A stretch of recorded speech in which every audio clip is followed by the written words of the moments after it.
Thank you for tuning in. This is Doc Talk. I'm James, your host. Every week, we will have questions on the show to talk about tips, tactics, and strategies, and as well as stories of fishing. Today, our guest is Bass Pro Shop Pro Angler Eddie Kidd. Thank you for being here, Eddie. Thank you, man. Glad to have you. Well, Eddie, this is my second podcast, so I got you the questions that you're going to need to, our guys are going to be asking. They emailed me, I sent it to you, so these are from my my viewers. Starting off small, and we're going to work our way up. So let's go ahead and get to it. If y'all don't know, Eddie Kidd, Bass Pro Shop Angler, been around, a former Raider, correct? Yes, sir. All right. Now, this is a lot of people. The first question, and I got this numerous times. How did you get started in this career as a pro? Wow. Honestly, what I did is I started from the back of the boat, and it was in Northern California. Basically, it was called NorCal. Fishing from the back of the boat and learning from the guys that were in the front. And I fished with some guys that are now, it's crazy because now I'm a pro and I'm fishing against those same guys that I actually learned from. So yeah, we started from the back as a co-angler. So you didn't start straight from the front of the boat, huh? No, sir. Right. No, sir. I started from the back and had a bunch of guys after so many people start telling you, hey, you need to start fishing from the front of the boat because you're kicking my butt from the back of my own boat. Well, and little do you guys know, Eddie fishes the South Trail in the TFL. Last year, I believe you were fishing by yourself, correct? Yes, sir. And this year, I was his partner. We did really good. We fished two. The first one, what did we have? 8.5 pounds. Yeah, got 8.5. And then we got up to the second day, which was a back-to-back tournament. So the first day was one tournament, and then Sunday was the next tournament. We just sat down and just like, I don't know. I think we came up to an understanding we needed to do something completely different than what we were doing the day before. Different from what we did the day before. And, it was basically one of those things where you fish your strength. Mm-hmm. And, if there's any tip, fish your strengths, fish what you know. Mm-hmm. And that's exactly what we did that second day, man. Yeah. I think we ended up out of 26 teams. Yes, it was a smaller one, but the 26 guys, they were sticks. Yeah. Yeah. Yep. So they know that lake very, very well. I think we ended up fourth. Just barely missing Danny Brower. Yeah. Just by about, I think it was a half a pound, right? Yep. Yeah, half a pound. Danny Brower. Hall of Famer, Danny Brower. We only beat him by a half pound. Right. All right, let's go on to the next question here. What do you like about what you do? Everything. One of the main things that I absolutely love is that, traveling around the country, and in some cases in my past, traveling just about, anywhere around the world fishing for bass, and the people that you meet, the camaraderie that you run into. And I've never really had a bad experience or anything that I can talk about, within fishing. So, the fact that you get to meet different guys that are out there doing the same thing that you're doing. And then the thing is, we're sharing information. Mm-hmm. It's not one of those, hold to the chest things. And to a degree, you find some people like that, but, you're sharing. And what I also like is that you get a chance to introduce young people to our sport. Yeah, if we don't have the young people coming up to where you're at, Denny is at, then, we don't have a future in the sport at all. That's it. So you have to pass it on. Yeah. That's the biggest thing. I mean, is just pass it on and, pay it forward. 100%. Yeah. All right. Are there any dislikes about being a pro?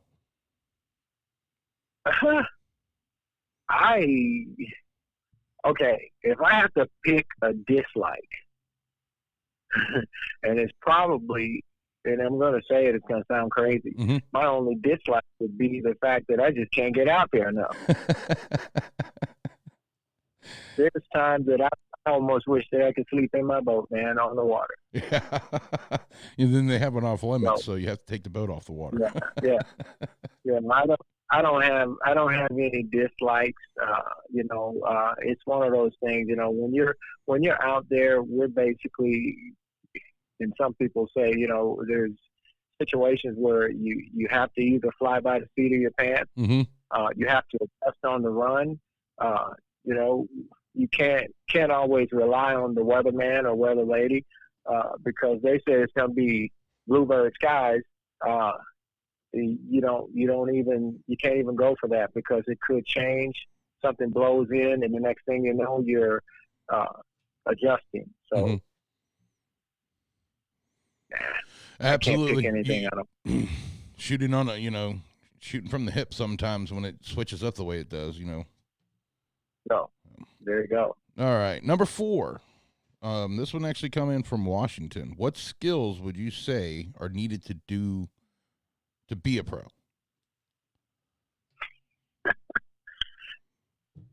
Here's what I'm going to say. Now, I know that question there is probably hitting on maybe in the area of what presentation. Mm-hmm. But I'm going to say this, and this will be a wrap up of all of it. Okay. The skills that I would think that you need to be in this and be successful is always be a student of the game. Okay. Always be willing to learn. Be willing to learn. Be willing to put in the time that it takes, to maybe even try new techniques. And I found myself in that. One of the first real super pros that I got a chance to meet was Gerald Swindle. Mm-hmm. And I won I guess back in the day they used to have a contest in the Bassmaster magazine where you could ask a pro a question, and if your question got selected, you get a chance to meet with them and talk with them and things like that. And, I was testing the lure, and I asked him, does he ever get a presentation that he really feels that is so good and he's so successful at it, that he doesn't want to try any others. And he answered me back, and he told me, you have to keep yourself versatile. Mm-hmm. And that's a true. I live by that now. Is that I have my favorite presentations, but you have to be ready to make adjustments, and you have to be versatile in those presentations. Now, the skills that comes along with being a student of the game. Mm-hmm. Learn. There's different ways that you can lift the fish in the boat. Yeah. And get them in the boat. But then there's ways that you can try to lift the fish or try to swing a fish in, mm-hmm. and you'll be looking at some people that I see on MLF. So as long as you're willing to be a student of the game and learn more techniques, mm-hmm. Try things out when you're not in competition, you'll do fine. Practice. Yes, sir. Yeah. Time on the water. More time on the water, the more time your wife or your significant other is going to be mad at you, though. Right. That is the truth. All right. Number 5. This one's actually coming from Texas. What would you say is the most challenging part about what you do?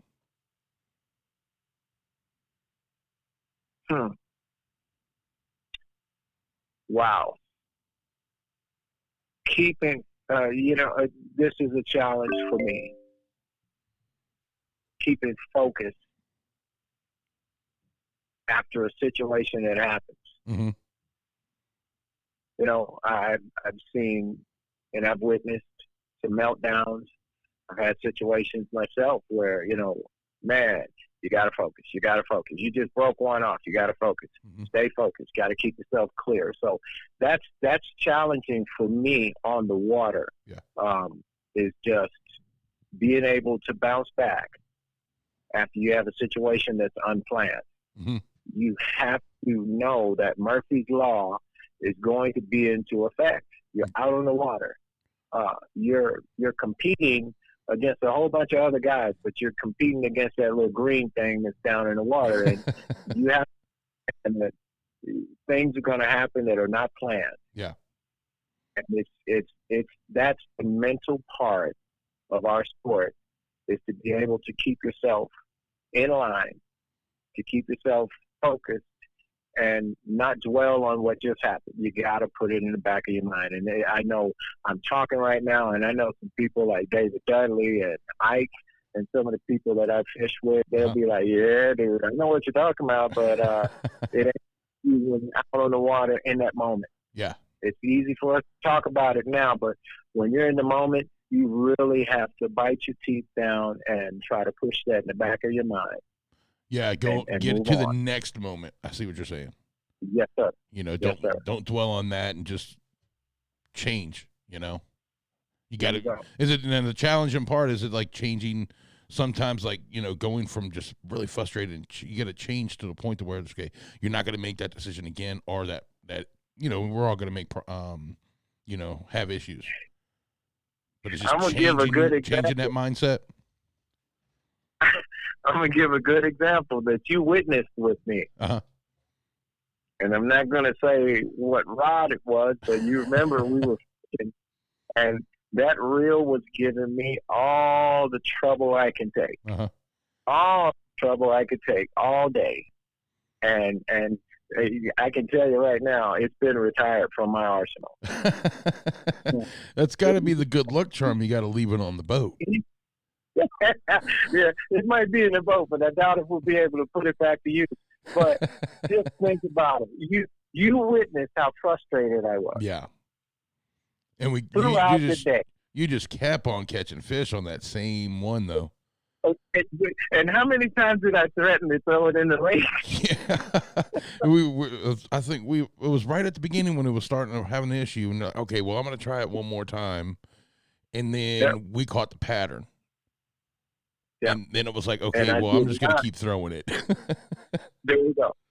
Didn't feel like putting it down, retying on anything else, but it turned out to be that reel that I caught that biggest fish on. And so many times I wanted to throw this thing away, and I said, if I was like, I would have already tossed it by now. But you just have to push it aside and keep yourself focused and put things behind you and just move forward. I got you.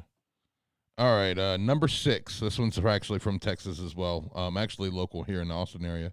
What would you say is the most rewarding part about being a pro?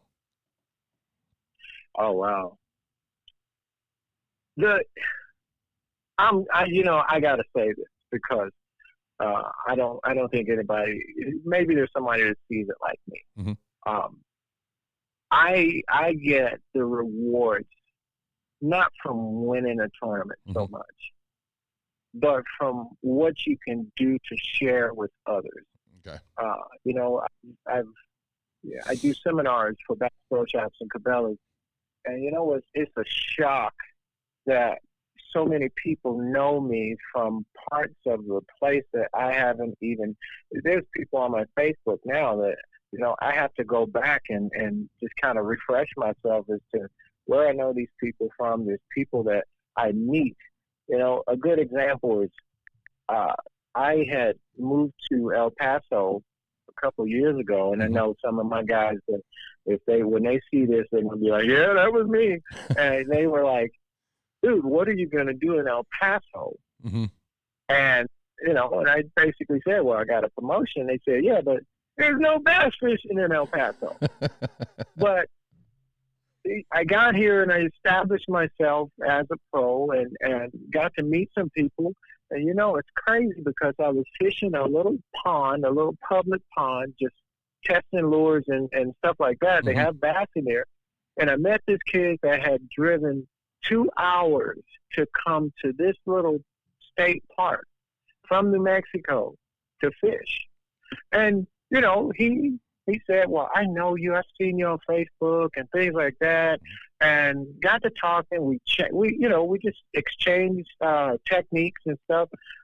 I found myself a few months later driving to Amistad to do a tournament. Uh-huh.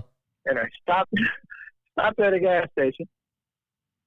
And I'm in the bathroom, using the restroom, and this I walked in. He's like, Eddie Kid, you're Eddie Kid. He said, I saw you up at Scarlet, and he said, man, I saw your boat outside, and you're on your way to a tournament, and he's wishing me luck and everything, man. Look, I had this same situation with Paul Elias years ago, fishing at the Delta with the elites. And it's crazy. We were standing in line waiting to use the restroom at a gas station. So, you know, that's what I get out of it. It's not so much the winning or not winning and things like that. If I can pass it on, I've been there and I've seen it. And I've heard some of the things that people say about, oh man, he's unapproachable. That's just it. What I enjoy is that we're able to share and pass it on to people that may not even know us. Yeah. And they see us with our shirt on, and you get a conversation every stop you make. Yeah, I mean, when you start getting noticeable, I mean, like when you come down to Amistad and it's like, oh, it's Eddie. Oh, hey, it's Eddie. You know, and like the first time I didn't know about you like 2 years ago when you first started with us, and I started doing some research and I'm like, okay, it's Eddie, and then like everybody that I talk to, they're like, oh, it's Eddie. Oh, hey, yeah, that's Eddie right over there. That's Eddie right over there. I was at first, because you're a pro, it was kind of like, I wouldn't say scary, but like you said, some pros, and I'm not going to name names, but seem like they're very unapproachable. You know, so I was a little freaked out at first just to even say hi to you. No, see, and you saw what happened when we come off the water, and the forest rangers, or what do they call them, the park rangers that were there. You know, and that's crazy, man. The experience that I've had with this guy, and I can hardly ever remember his name, but he remembers me. Yeah. They're like, oh, good old Eddie Kid. Yep. And you know, he had to put a little pain in my neck, you know, hey, go Steelers. Yeah, but that's the joy, that's the beauty of what we do, man. You get a chance to pass it on to someone, and great conversation. Yeah. Well, that's awesome. Like I said, the first time I met you, I was just like, I was a little scared, and then I got to know you and started talking to you, and you know, you're very approachable. I know you'll talk to anybody. That's it. You know, and you know, experiences and stuff like that. So, you know, very appreciative of Eddie, and you know, actually having him on here too. I mean, that means a lot to me. You know, me being a new podcast. So I appreciate you being on here right now. Man, I appreciate you having me, man. All right, let's shoot along. I think we're about just a little bit over halfway. Let's see. What is a common misconception people have about what you do? Let's see. Most common. Oh my goodness, that our sport is not a sport. That we are not athletes. Okay. I got news for you. I challenge any of those guys that have that misconception about us. I challenge them to get out there going 60, 70 miles an hour on the water. And sometimes, like in Washington State, and I know some people up in Washington State will know what I'm talking about, on Lake Washington, that has cutters and ships and just about everything you can imagine to put in the water that creates wakes. And you're going 60, 70 miles an hour, and you go up in the air, and you're bouncing, and your back is killing you, and you have to hold on to the steering wheel. Okay, that's one. Now, launching the boat is easy, beautiful. let's take Amistad, for example. Mm-hmm. You back the boat down and you put it down in there, and the guy that pull the truck up, you go back up, you park the truck, and then you walk down the hill. And hold on, I wouldn't say hill. I think it's a mountain. There's people getting cramps walking up to go get back the boat. Exactly. Yeah. Exactly. And that's after you've been on the water for 8 hours, mm-hmm. running around, depending on how much you have to run, mm-hmm. and depending on how much wind, depending on how much wakes you have to jump over, and then one of you are going to have to get out of the boat, mm-hmm. walk up that long hill. Mm-hmm. Now, and when you can show me a launch ramp that doesn't have a long hill where you either have to walk down when you launch and walk up when you get ready to get the boat back on the trailer, mm-hmm. I'll be happy. But just about everyone that I've been, some of them are a quarter of a mile, some of them may even be longer. Yeah. What we do, I'm going to be honest with you. I have a few friends that played in the NFL mm-hmm. and have, switched over to bass fishing. Roger Craig is one. Randy Moss thinks he can. Dion, I ain't even worried about him. He's swerving down. He's going to win the Classic. I'm like, dude, you need to get out there and fish first. But we're talking about top-rate athletes. Yeah.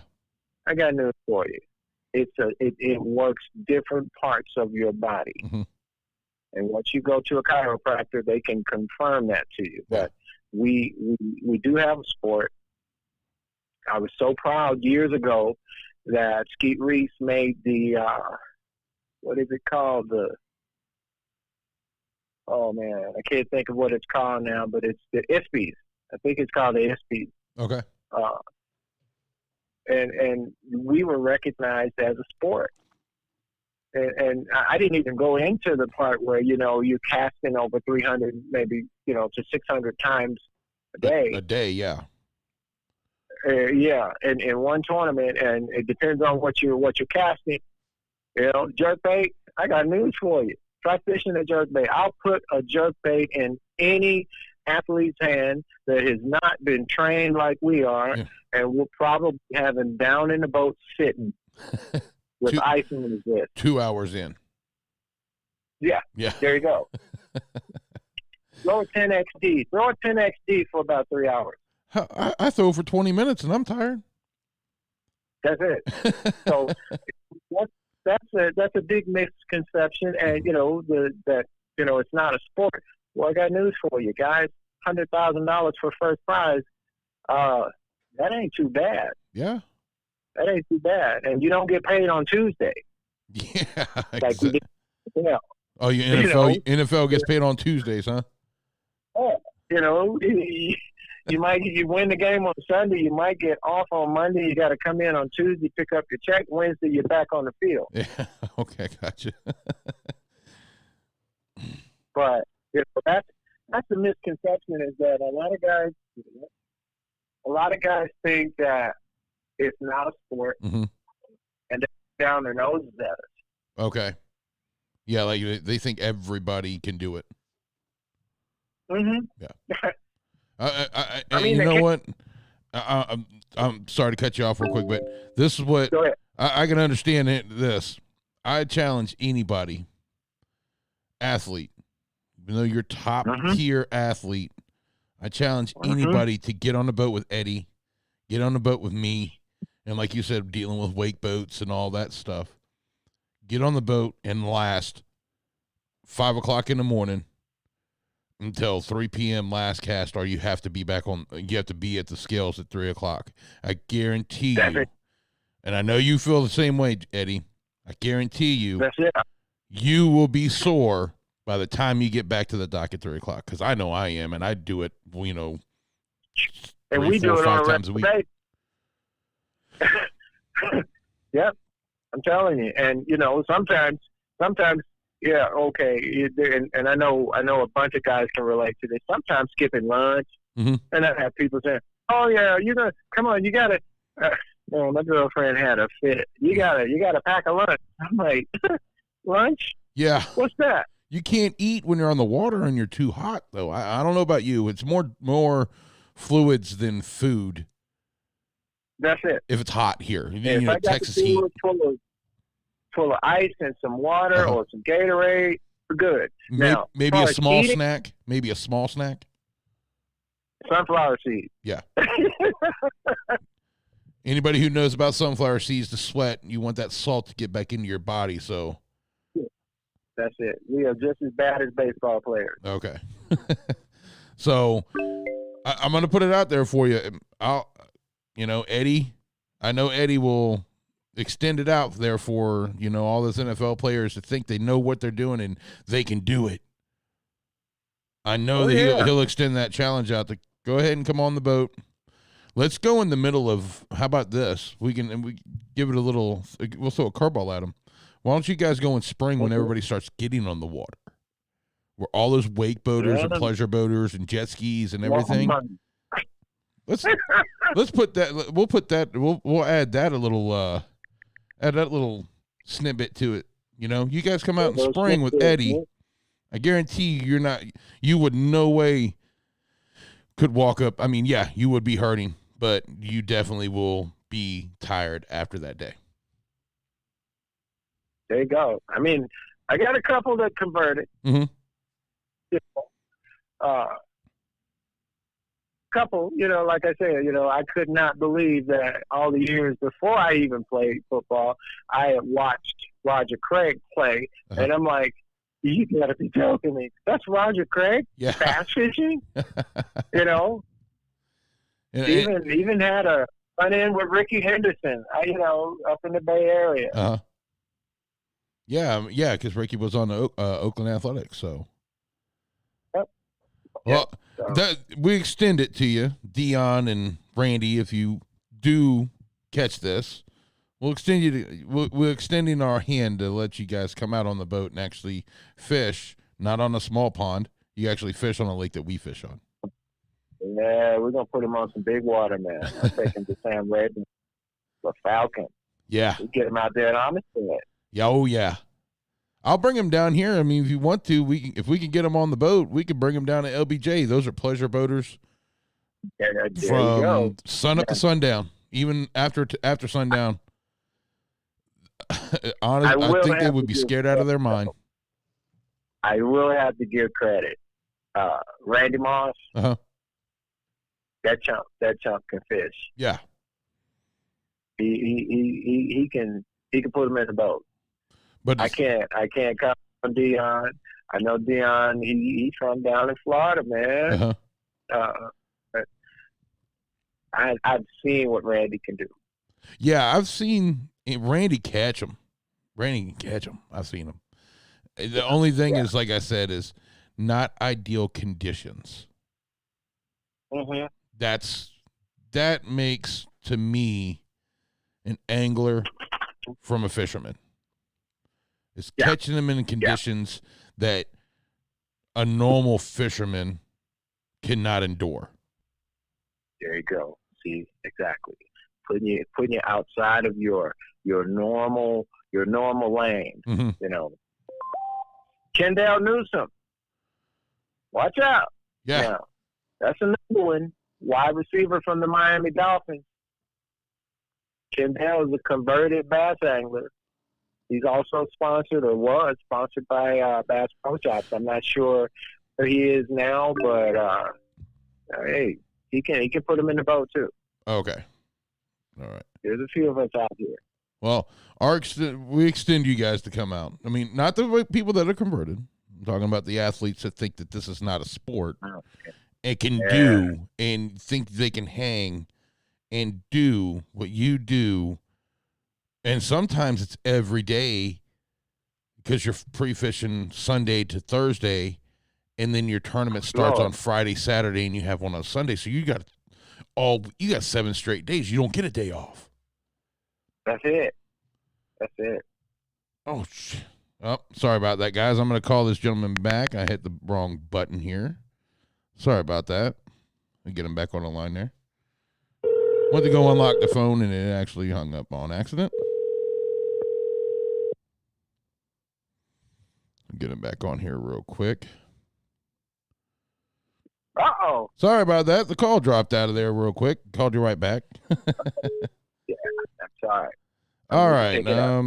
We're going to pick it up where we left off real quick. That we lost maybe, 10 seconds. So number 8. Number 8. Yeah. What else? Let me bring it up here real quick. My phone's acting crazy. What else would you like people to know about what you do? Wow. We could probably spend an hour on that. No, this is, it's crazy because I'm looking at my new calendars I got from FLW, and I'm looking at the old one, and this, what we do is so unique. Mm-hmm. It's different. It's different, and what I would like to lay out as a challenge, mm-hmm. and especially guys with what's going on in our country now. Yeah. I challenge people to get out and see what we do. Go online and find a tournament that's going on in your area. Not necessarily, and I try to convince people to get into fishing, but mm-hmm. go out and see a weigh-in. Go out and it's hard to ask somebody to be out there at 5 o'clock in the morning when the boats are launching. Yeah, it is. It's so unique. It's so interesting to be available or be there at the tournament weigh-in, which is most of the time at 3:30 or 4 o'clock or 4:30. Mm-hmm. Go out there and see what it's about. Yeah. That's a challenge that I would like to lay to everyone who has never been to a tournament. Mm-hmm. You just don't know. And if you happen to be that type of person that would love to go out there and see the boats when it's like dark 30 in the morning, mm-hmm. see all the different lights that we have on our boats. Some of us have LED lights. Some of us have just, the rigs we're talking about $100,000 rigs. Yeah. That you get a chance to see us going out. It's not like it's a whole catastrophe or chaos. Mm-hmm. We're going out 5 miles an hour, spaced out. You see the boats, and then we get to blast. The blast is just unbelievable. It's, and I always say to myself, if I don't get butterflies, then something's wrong. Yeah. I do 15, 20 times a year, mm-hmm.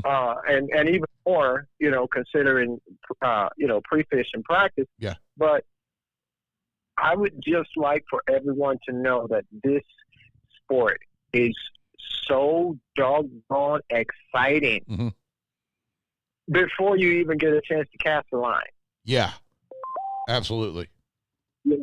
It just, when I first started doing this a long time ago, I had come back from Germany. I'd been in Germany, with the Army for so long, and I remember I was with a Ranger. I was with a guy in a Ranger, and he told me, he said, okay, we're getting ready to blast, so make sure you grab onto the oh shit handle. And I'm like, huh? He said, yeah, it's right here. I just want you to be able to hold on. I'm telling you, the excitement is just indescribable. And like I said, I'm talking about before you even get a chance, before you even get to the first spot. Mm-hmm. And then, and James, as well as I do, when we get to the first spot, it's like, light cast off, yeah. getting up there, get to the trolling motor and turning all the electronics on, and then here we go. I don't know. Do you get nervous, like, when you do your first cast on your first, like when you start tournaments, and I know not everybody does, but I get a sense of like a little bit of nervousness because I don't know what to expect out of the day. But do you get nervous? Just that, like, I wouldn't say butterflies, just a little bit of like, all right, let's get this done. You don't know what to expect. Is it like a little bit of nervousness of it? Total anxiety. Yeah. Total anxiety. And that's just it. The first cast, because that's that hair standing up on the back of your neck, mm-hmm. Feeling. Because any cast that we make, we're supposed to be expecting that cast is going to be the one that gets a bite. Yeah. So that first cast, basically knowing, and especially after we pre-fished this area mm-hmm. and we're easing up on this spot, that first cast is supposed to be that one that basically can kind of determine what's going to happen in the next hour. Yeah. So, yeah, I sure do. It's the excitement of not knowing, I think, is what that draws me in. You know, it's the, okay, I can cast here that has the, you know, and I pull in like, you know, a 15-inch fish, a little bit over a pound. Then I can cast 3 feet the opposite, like, you know, just to the left. And there could be an 8-pounder sitting there. It's just that moment of uncertainty that gets me and keeps me going. And see, remember I said before that, you know, they should be the student of the game. Mm-hmm. So just like what you're talking about, you know, we're trying to, even though we're catching a fish, we're trying to remember, okay, did he bite it really hard? What color was I using? Was this fish competing for a meal with other bigger fish? Uh-huh. You know, that you're putting all this stuff together at the same time, and you're taking this fish off and you're getting ready to make the next cast. And again, the anxiety is right there. Yeah. Like, am I going to get another one right afterwards, you know, or is this going to be it? It's just, like I said, it's just like that anticipation of, like, you don't know what to expect. I think that's what keeps me, you, anglers, pro anglers, even amateur anglers, keeps you in, you know, that moment. Two, it keeps you going. You're in the game all tournament. Yeah. All tournament. And whether it's tournament or not, you're in the game all day, as long as you're making a cast, because, you know, you could be just free time fishing mm-hmm. and just mess around and throw a Rapala bandit out, mm-hmm. you know, and you might wind up catching your personal best on just a free day fishing. Yeah. You know, it's always that moment of one, uncertainty, two, you don't know what's going to happen. That's what I meant by in competition with a whole bunch of guys. They're in competition with a whole bunch of little green fish. Uh-huh. Hopefully green fish. All right. Let's go with the next question. There's 3 left, and this is the first one. With new trails starting this year, and I'm talking about, I think if there's with Major League Fishing going on, Bass is going on, FLW is going on, BFL. I can't remember. There's a new one going on, in one of my guests here soon, probably in the next 2. There's a new one. It's like a National Professional Fishing League, I think is what it's called. Mm-hmm. Yeah. Is there a particular strategy? Also... Sorry about that. Go ahead. Is there a particular strategy that you're going to try to focus on to get better on this year? Well, here's my thing. With me still being in El Paso and being so far away, the TBF is really my focus. Okay. My goodness, I have qualified for the semis in Washington 2 years. And the first year here, I qualified and fished the national semifinals last year. Mm-hmm.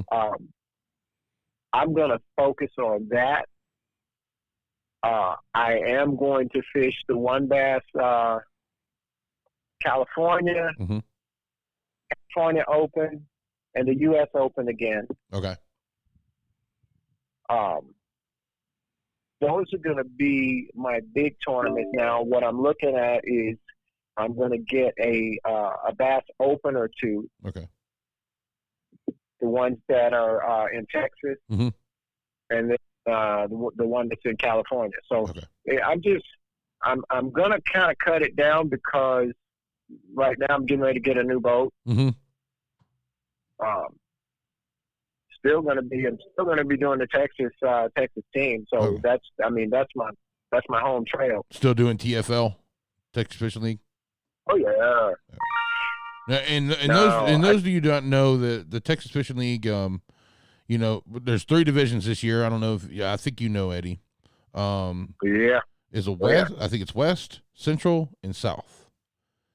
And they moved from, they were the only winter trail at the time, and due to COVID and, you know, everything that happened this year, and of course, wintertime in Texas, we're real big in hunting. With all the hunters, you know, we had a bunch of people saying, hey, move it to the spring. We'll fish you. That's it. Just move it to the spring. So this is the first year out of this. This is our 4th year going in, and we're going to be doing a spring trail now. So, just a little, you know, little tidbit for, you know, the people out there watching. So, all right, 2 more questions, and then we'll wrap it up. Number 10, and this one came from Louisiana. Is there one particular form of fishing that you are comfortable with? I wonder. That's all right. Now, most people that know me know that I absolutely love finesse fishing. Okay. Now, finesse fishing has broadened so much because, you know, back when I started doing seminars, you know, it was myself, Shaw Grigsby, Mike Iaconelli, Aaron Martin. You know, we was like drop shot, shake your head, and, you know, then a few more techniques start coming along, you know, Nico rig and other things like this. Listen, a lot of people, and I know you remember hearing this, you know, some of the guys from the South used to call it sissy fishing. I got news for you. There is nothing like catching a 6-pounder, no matter whether it's a largemouth or smallmouth, on 6 and 8 pound test. Now, I don't fish finesse for that reason. But now, think about it, James. When we got that tournament, when we placed in that tournament, everything caught. Let's see. Or did I catch one that morning? I think I might have caught one that morning on a chatterbait. Yeah, but you were, underspin. Yeah, it was. Yeah, the underspin. But, you know, it was a fast-moving bait. It was a power bait. But when we really got on our pattern, everything was finesse. Yeah. I noticed I was throwing 20 in the beginning, and then towards the end of the day was like 12 pounds, 10 pounds, and I didn't go any higher than that. But we were catching them. So,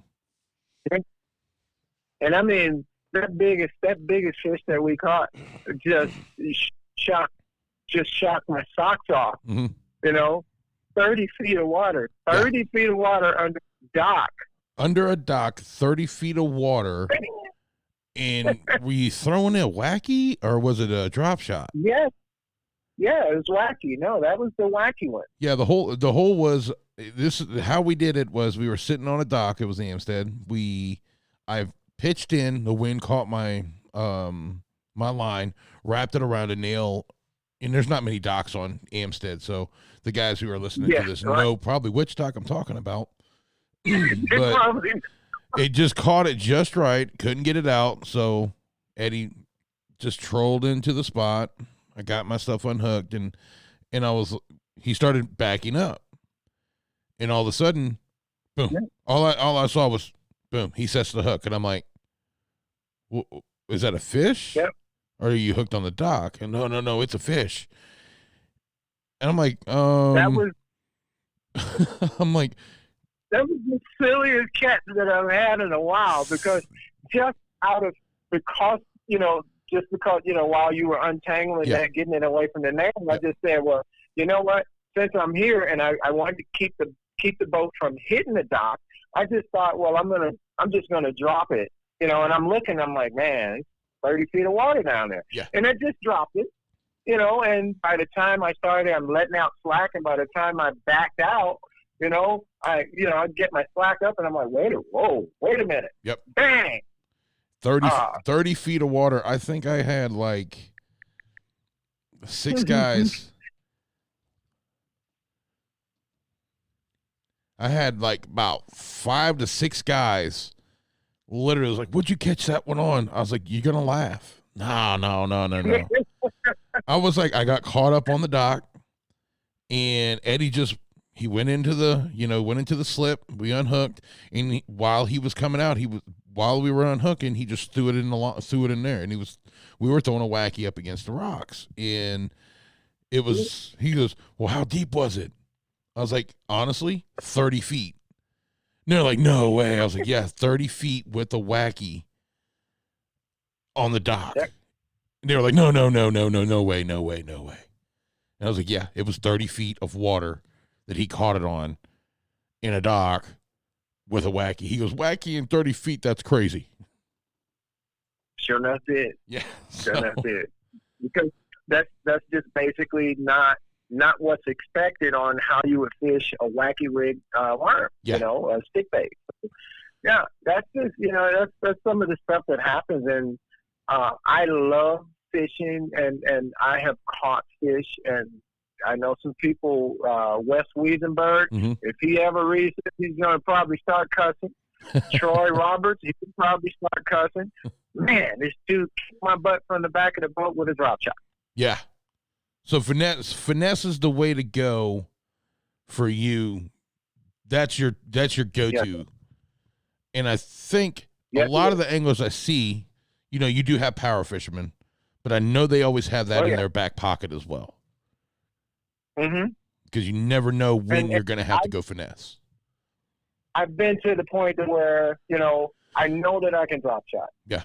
I know what it takes to drop shot. I know there's times that if I have to, I can look at my fish finder and I can do it vertical. Mm-hmm. I've been successful with it casting. It's not so much shaking the worm, but it's where you place the worm and just make. I'm going to tell you, like I told people that were fishing a frog. Mm-hmm. That's another one of my favorites.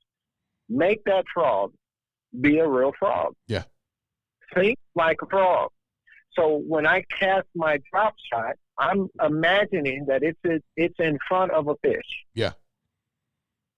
So you give a little bit of slack, and you know that once that weight hits the ground, you give a little slack, and you know that your worm is going to start going down a little bit. Mm-hmm. So now you don't have to shake it; you lift it. Yeah. Just little subtleness. Little subtleness. The subtle. All right, last question, then we're going to wrap this up. Eddie, again, thank you for being, calling in, or me calling you and doing this interview with with everything going on with COVID. I'd like to have you next to me, but for the safety of me and you, and I know you're still, you still have your job at really hard particular on, trying to make sure that you guys are safe. Yeah, they beat me in half for the end of the year, but sorry, we're gonna come back. Yeah, we'll eventually have Eddie live in the studio, but a lot of the interviews are going to be on the phone due to everything that's going on, and I know anglers are constantly on the road, and they're going to start here in like the next about 3 weeks, you believe?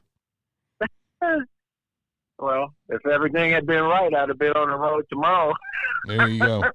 So, everybody's going to be starting on the road. So we'll have more Skype interviews and phone interviews. All right, last question. Do you have any advice? If you have any advice for people who are trying to pursue bass fishing as a career, what advice can you give a gentleman that's an amateur and wanting to go pro?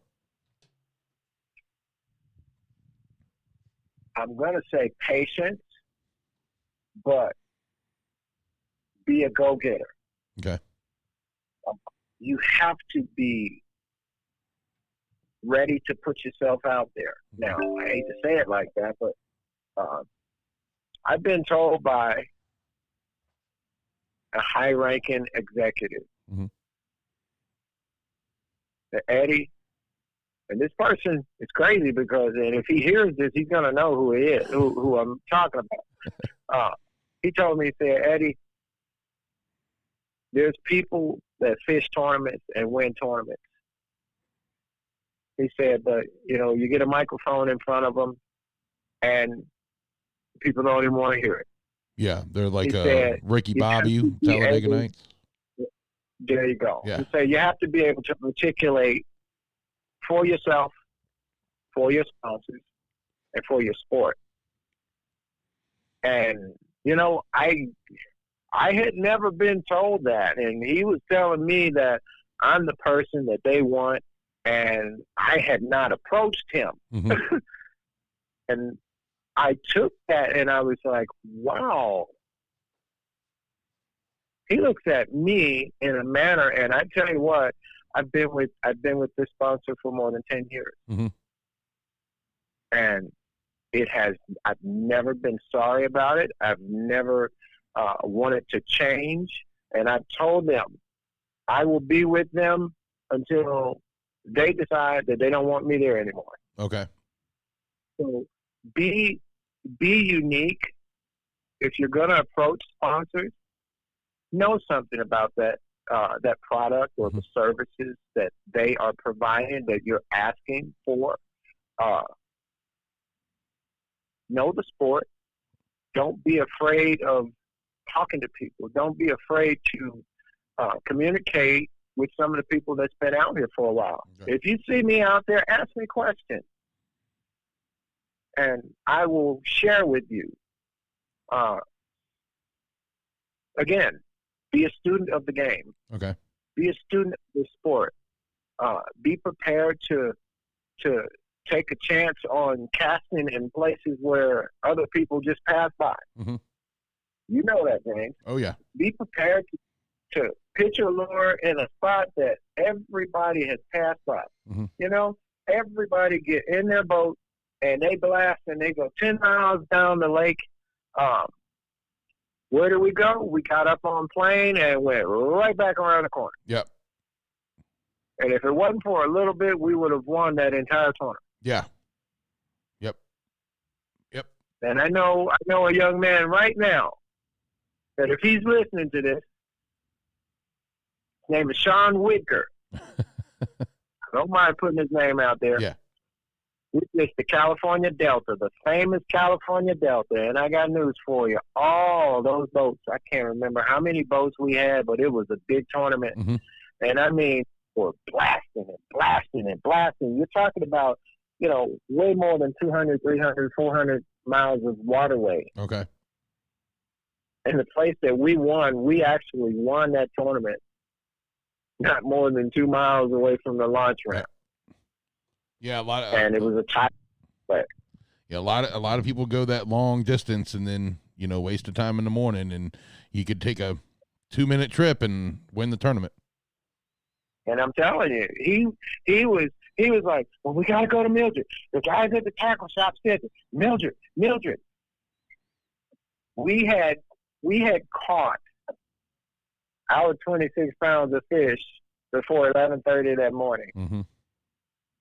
When we returned after he bugged me and drove me crazy, we went to Mildred and we caught a couple of dinks. By 3 o'clock when we came back for the weigh-in, mm-hmm. the place that we had fished and caught our fish was mud. Really? It had no water. You gotta see. It's like you said. It's fishing in places that everybody else will just blast by. Yep. So, all right. Well, we're gonna wrap it up here. Eddie, thank you taking out a little bit less than an hour, but took a little bit of an hour out of your time. I know you're busy and you're getting ready for the season coming up. Yes, sir. So I appreciate it, Eddie. We'll see you February in Amstead. That's right. So can't wait. First stop on the TFL trail for the South Division, I believe it's February. So we will see you in February, Eddie. Thank you for calling in. Thank you for your time. Thank you for what you've done for this country as well. Little do you guys know he does work for the Army.